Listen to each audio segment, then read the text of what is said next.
Israël est proche de la guerre civile. Le président israélien Yitzhak Herzog a présenté ce mercredi soir un compromis pour la réforme du système judiciaire qu'il a appelé le plan du peuple.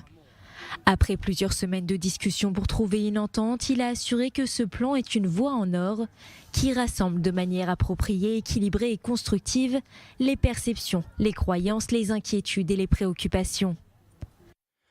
J'ai rencontré des milliers de citoyens. Dans mes pires cauchemars, je n'aurais jamais pensé entendre de tels mots de leur bouche. J'ai entendu une haine réelle et profonde. J'ai entendu des gens de tous les partis dire que l'idée du sang dans les rues ne les choque plus. Plusieurs points fondamentaux ont donc été présentés dans ce plan. Tout d'abord, des changements dans le comité de sélection des juges de la Cour suprême.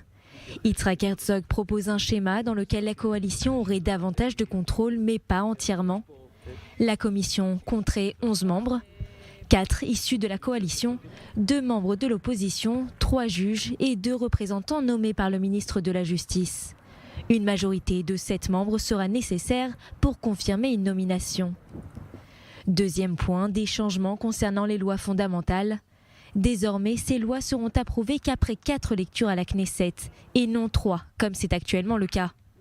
Une fois approuvées, la Cour suprême ne pourra pas les réviser ou les invalider.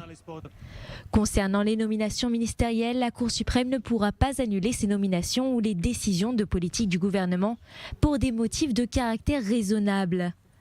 Enfin, les conseillers juridiques du gouvernement ne seront pas nommés à titre personnel.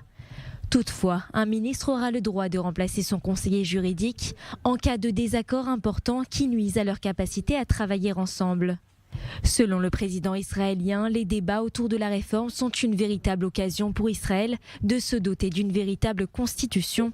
Mais ce plan a rapidement été rejeté par les membres de la coalition, alors que les partis d'opposition le considèrent comme un grand pas en avant et une base pour mettre fin à la scission dans le pays.